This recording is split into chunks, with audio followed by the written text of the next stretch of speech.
കൊല്ലം ജില്ലാ വിക്ടോറിയ ആശുപത്രിയിൽ അനധികൃത നിയമനം നടത്തുന്നുവെന്നാരോപിച്ച് യുവമോർച്ച നടത്തിയ പ്രതിഷേധത്തിന് പിന്നാലെ നടപടി. നിയമനത്തിനായി അധികൃതർ പുറത്തിറക്കിയ ഉത്തരവ് പിൻവലിച്ചു. കരാർ നിയമനങ്ങൾ എംപ്ലോയ്മെന്റ് എക്സ്ചേഞ്ച് വഴി നടത്തണമെന്നായിരുന്നു യുവമോർച്ചയുടെ പ്രതിഷേധം. ആശുപത്രിയിൽ HMC RSBI മുഖാന്തരം കാലാവധി കഴിഞ്ഞ നിയമനങ്ങൾ നീക്കം ചെയ്യുന്നതിനും പുതിയ നിയമനങ്ങൾ ഏകീകരിക്കുന്നതിനും തിരിച്ചെടുക്കുന്നതിനുമായി ഇറക്കിയ ഉത്തരവിലായിരുന്നു യുവമോർച്ചയുടെ പ്രതിഷേധം. 2019 ഉത്തരവ് പ്രകാരം സർക്കാർ സ്ഥാപനങ്ങളിൽ നിയമനങ്ങൾക്ക് എംപ്ലോയ്മെന്റ് എക്സ്ചേഞ്ച് സേവനം നിർബന്ധമായും പ്രയോജനപ്പെടുത്തണമെന്ന് കർശന നിർദ്ദേശമുണ്ട്. എന്നാൽ ടെക്നിക്കൽ വിദ്യാഭ്യാസ യോഗ്യത വേണ്ട ഒഴിവുകളിലേക്ക് പോലും രാഷ്ട്രീയ സ്വാധീനം ഉപയോഗിച്ച് അനധികൃത നിയമനം നടത്താനായിരുന്നു നീക്കം. സ്റ്റാഫ് നഴ്സും ഫാർമസിസ്റ്റും ഉൾപ്പെടുന്ന നിയമനങ്ങളിൽ വിദ്യാസമ്പന്നരായ ഉദ്യോഗാർത്ഥികളുടെ എംപ്ലോയ്മെന്റ് സീനിയോറിറ്റി പരിഗണിക്കണമെന്നും അത് പരിഗണിക്കാത്തത് നീതികേടാണെന്നും യുവമോർച്ച ചൂണ്ടിക്കാണിച്ചിരുന്നു.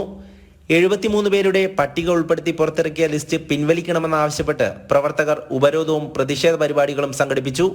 HMC കമ്മിറ്റിയിലേക്കും പ്രതിഷേധമെത്തിയതിനു പിന്നാലെയാണ് നിയമന ഉത്തരവ് പിൻവലിച്ചത്.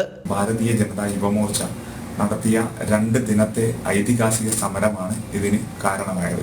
ഉദ്യോഗാർത്ഥികളെ വഞ്ചിക്കുന്ന നിലപാടിൽ നിന്നും പിന്മാറണമെന്നും അല്ലാത്ത പക്ഷം നിയമ നടപടിയും ഒപ്പം ശക്തമായ പ്രതിഷേധ സമരങ്ങൾ സംഘടിപ്പിക്കുമെന്നും ഉദ്യോഗാർത്ഥികളെ അണിനിരത്തിക്കൊണ്ടുള്ള പ്രതിഷേധം ഉയരുമെന്നും അറിയിച്ചതിന്റെ അടിസ്ഥാനത്തിലും HMC ഉൾപ്പെടെ ഹോസ്പിറ്റൽ മാനേജ്മെന്റ് കമ്മിറ്റി നടക്കുന്ന വേളയിൽ ആ കമ്മിറ്റിയിൽ തള്ളിക്കേറിക്കൊണ്ട് ഭാരതീയ ജനതാ യുവമോർച്ചയുടെയും ഉദ്യോഗാർത്ഥികളുടെയും പ്രതിഷേധം രേഖപ്പെടുത്തിക്കൊണ്ടുമാണ് യുവമോർച്ച നടത്തിയ ഈ സമരത്തെ തുടർന്നാണ് ഇത്തരത്തിലുള്ള വിവാദ സർക്കുലർ പിൻവലിച്ചിരിക്കുന്നത്. Pharmacist, electrician, plumber, data entry, lab technician എന്നീ തസ്തികകളിലേക്ക് എംപ്ലോയ്മെന്റ് വഴി നിയമനം നടത്താൻ ഒഴിവുകൾ റിപ്പോർട്ട് ചെയ്തതായും അധികൃതർ അറിയിച്ചു.